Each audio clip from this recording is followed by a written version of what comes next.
Hello, my friends. Today I wanted to talk to you about full moon lunar eclipses and Mercury retrogrades. So this week we have major cosmic shifts happening. A powerful full moon lunar eclipse in Virgo on March 13th and 14th, depending on where you live. And then Mercury goes retrograde in Aries on March 14th. So this energy might feel intense, but don't fear it. Instead, let's work with these cosmic alignments to create growth, healing, transformation. In this video, I'll break down what these celestial events mean scientifically and astrologically, which signs will be mostly affected, and how to harness this energy for your highest good and the collective's highest good. So stay till the end, because I'll also be pulling an oracle card message for the collective. So let's start off. What's a full moon lunar eclipse? Scientifically, a lunar eclipse occurs when the Earth moves directly between the sun and the moon, right in the middle of it, blocking the sun's light, which casts a shadow over the moon. So during a full lunar eclipse, the moon can appear reddish. It's often called a blood moon because of the way the Earth's atmosphere scatters the sunlight. It looks red. And that's what we have going on the 13th or the 14th.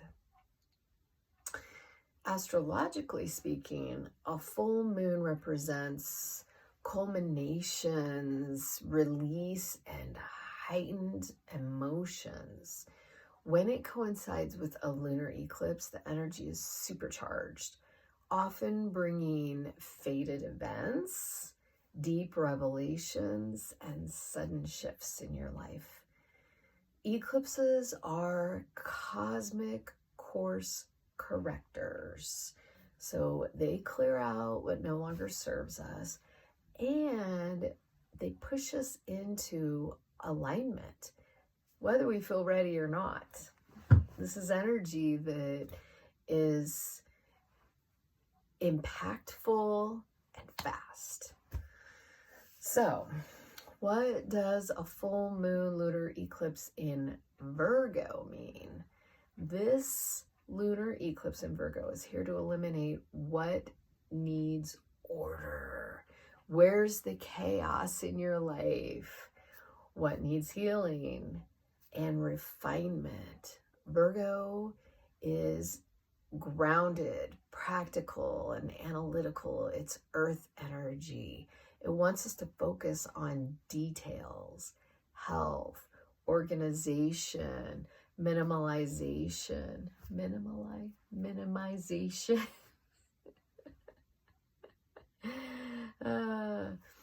It's a healer. So this eclipse is a major energetic reset for your mind, your body, your spirit. It's a great time to detox. It's a great time to release any habits that aren't supporting you physically, mentally, emotionally, spiritually. And it's about discernment. So we're being asked to cut out distractions, declutter our lives, and release anything that isn't in alignment with our highest good. I know personally me, I'm shutting the TV off. I have been on Netflix way too much lately, and it's distracting. It's become a habit. So I think I need to pull a little more organization into my daily life to ignite some of that fire, that inspiration about the things that I love and care about. So what you can expect, the themes that you can expect from this are clarity in routines, health, habits. It's time to let go of those unhealthy patterns, an emotional detox, right? Releasing old thought patterns, relationships, or situations that are keeping you small. I know I'm a Pisces, and I'm already feeling the energy of this. It feels like a wave of awareness of what I need to let go of, and it's really intense. It's super intense, super emotional. But then once that awareness comes, I'm able to process it and move on, and then that really intense emotion lightens up, drifts away.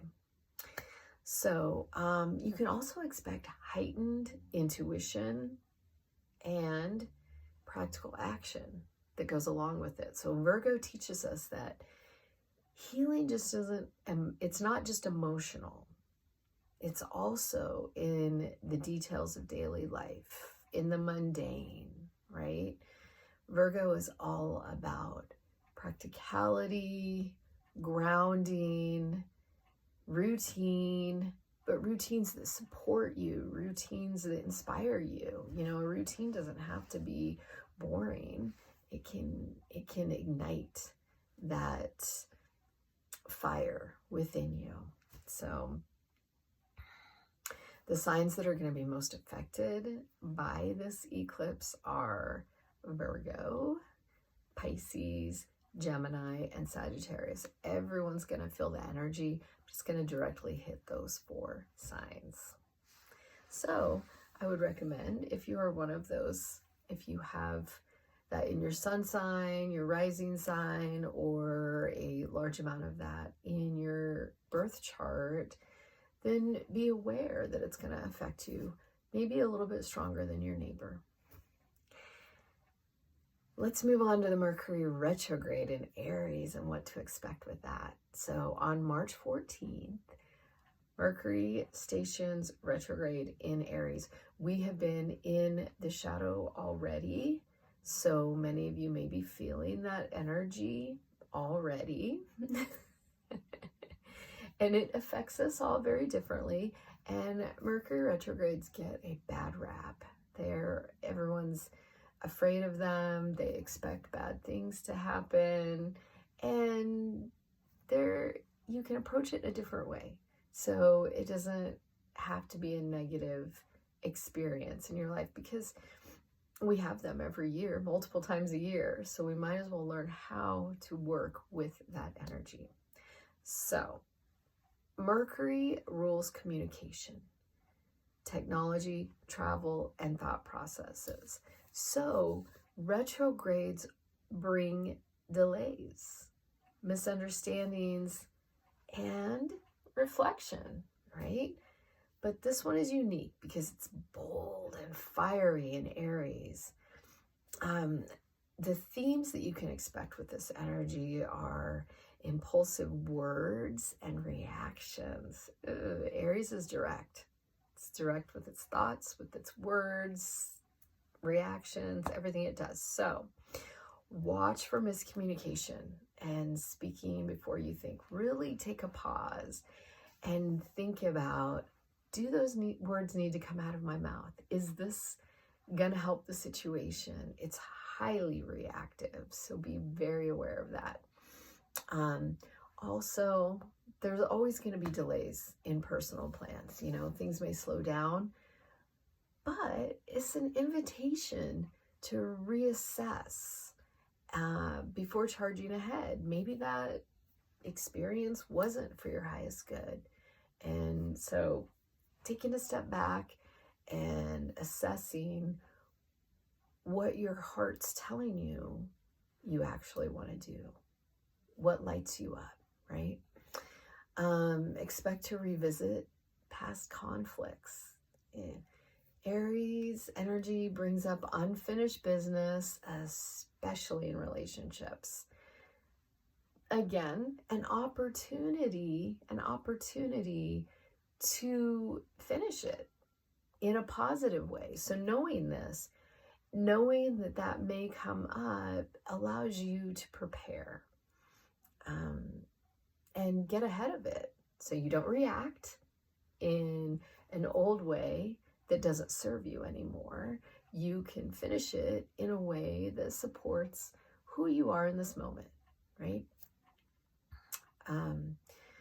So I also expect breakthroughs in your personal identity. So this is a time to redefine who you are and how you express yourself. Don't be afraid to express your beautiful, unique selves, right? I mean, I don't know that we need to say anything other than that. Let other people see you for who you really are, because that is what makes you beautiful, right? So many of you are asking, how do I work with this energy? There's rituals and practices that you can do for the eclipse on the 13th and 14th. It's all about releasing and clearing. So write down what you're letting go of and burn the paper to symbolize that release, right? Burn it. Aries is fire, so we have all this fire energy around us anyway. And then once it's ashes, let the ashes blow away onto the ground or bury them in the ground. Bring that earth element into it. Do a grounding meditation. There's so many free grounding meditations out there that you can work with. Since Virgo is an earth sign, connect with the earth, connect with Gaia, that divine feminine nature. You can walk barefoot in the dirt or even pavement. Even pavement will get that energetic connection going. Sitting in nature or working with your root chakra. That's another key element that you can work with during this time. Do an energy detox. Take a salt bath. Use sage or Palo Santo to clear your space. Drink plenty of water to flush out all that stagnant energy, right? With the intention of clearing out the energy that you've been holding on to, that needs to be released to create space for what you want to bring in, right? When the new moon comes around, that's when you're going to start something new. That's when you're going to bring new things in. So these full moons are created to open that space up, create space for the new to come in. For the Mercury Retrograde, again, think before you speak. Before reacting, pause and reflect. Use the whole count to 10, you know? Somebody says something to you, you feel triggered, pause, close your eyes, count to 10 before you say what you think you want to say. Make sure that is what you want to say, right? Another thing is triple check your plans. Expect tech issues and delays and give yourself extra time, right? It might have been in your highest good to have that delay. So just think about it that way. Instead of a frustration, flip it. You know, it's a gift, right? Journaling is another great way to use the energy during a Mercury retrograde. So reflect on who you were versus who you are becoming. Aries, the Aries energy wants you to step into your power and your authenticity. It wants you to empower yourself and show the world who you are. And we all want to see it too. So you can also use crystals. Crystals are a quick, easy way to work with energy, right? So smoky quartz is an excellent one for grounding during eclipse shifts. You know, during the eclipse, getting grounded is so important. Yeah, I have I have so many crystals. But, you know, any of your favorite grounding crystals will work. Any of the dark ones, any of the black ones are going to be grounding, and some of the deeper red ones also are going to be grounding.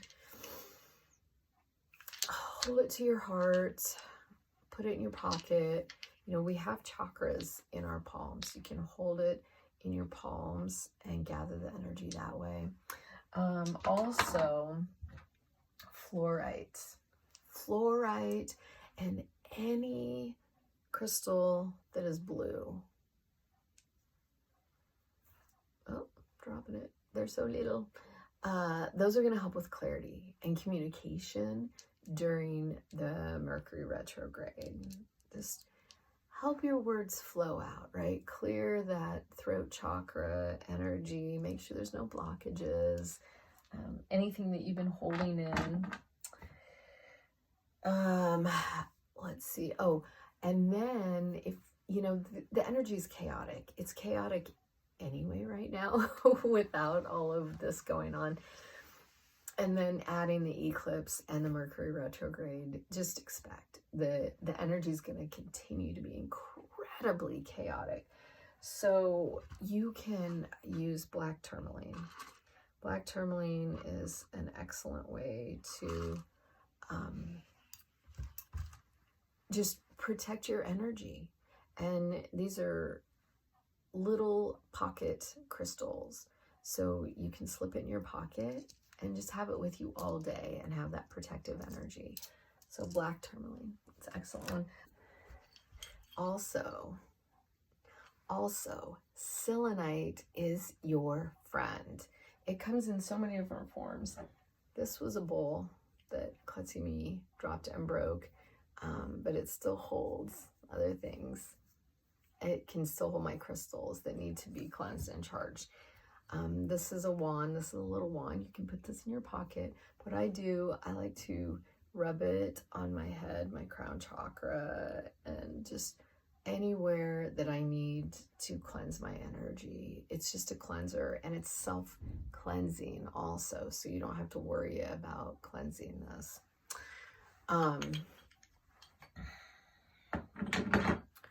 So now we're going to see what Spirit wants us to know during this powerful week. I'm going to pull some oracle cards. I asked Spirit before we came in what decks they wanted me to use, and not surprising, I have this one called Stress Less. We all need to stress less. So we're going to start this off by pulling a stress less card and hearing the wonderful advice. So let's see what Spirit has to say. They also asked me to work with two other decks, two of my favorite decks. One of them is The Soul's Journey lesson cards by James Van Praagh. And, oh man, there we go. The other one is the Mother Peace Tarot deck by Karen Vogel. That's such a beautiful divine one. All right, so here's our stress less card. Okay. Have a video chat date with a friend you haven't seen in a while. I think we're having a video chat date right now. Anyway, I think it's all about having fun. You know, bring more fun. Bring your friends, loved ones into your life more, into your heart more. Yeah, just bring a smile to your face, right? Good advice. Okay. So now we're going to go to the Soul's Journey, which is this deck right here. These are mandalas. All the cards have different mandalas on them. And they're so beautiful. So beautiful. And they have such empowering messages. Sometimes the messages are, you know, they make us think. Sometimes they call us out. Sometimes they're like, you need to be aware of this. So that's what I like. You know, it can't all just be butterflies and rainbows, even though we want it to be. We also have to hear the hard messages sometimes too. So we'll see if we get one of these hard messages, right? Okay.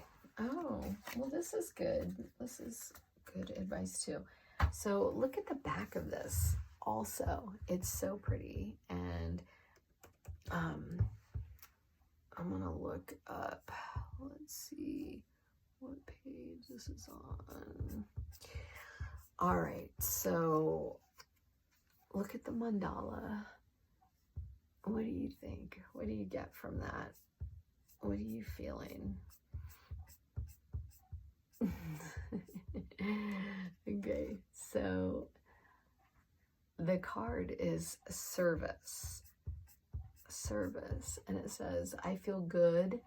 I feel good when I can help others. I feel good when I can help others. And you know, that is 100% true. I used to, well, I sometimes still do, but I volunteered for hospice. And even on the days when I felt tired or run down or even rushed and I didn't have enough time, I felt like I didn't have enough time during the day. As soon as I got there and was sitting there with the person that was in hospice, everything melted away, and I remembered what was important and how good it felt. So this says, I feel good when I can help others. One of the most evolved gifts that a soul possesses is giving of itself. There is a reason why it feels good to give. It is because your soul resonates with that vibration. Your soul should be aware that it might currently be in a situation in which it needs to be fulfilled on higher levels. I feel that. And this can only happen through the attribute of humbly serving and supporting others.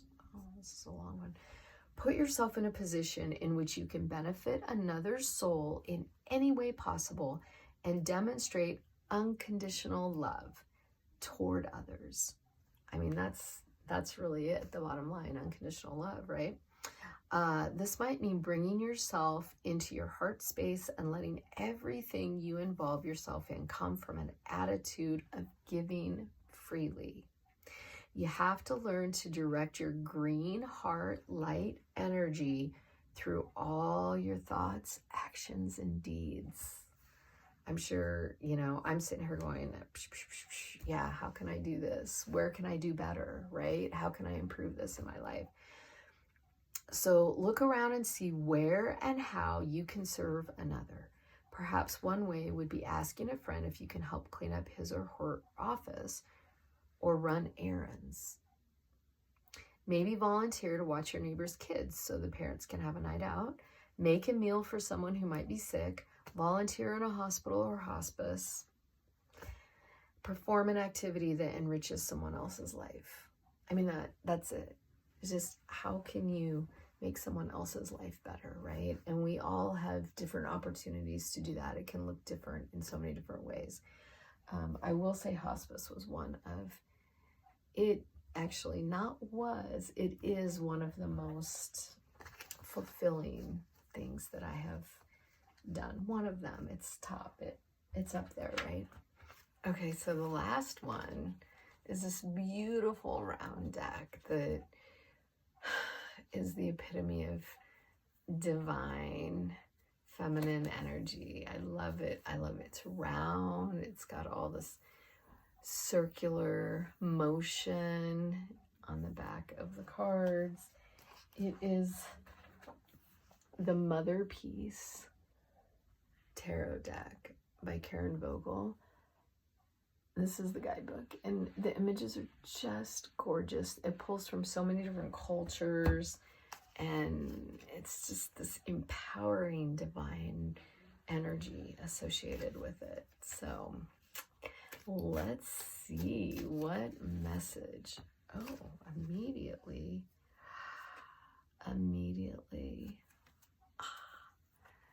We got the World card. I love that. Look at the beauty of that. The World card. So this is all about no fear, right? Get empowered. You work with this energy. Don't be afraid of it. Yeah, there's so much.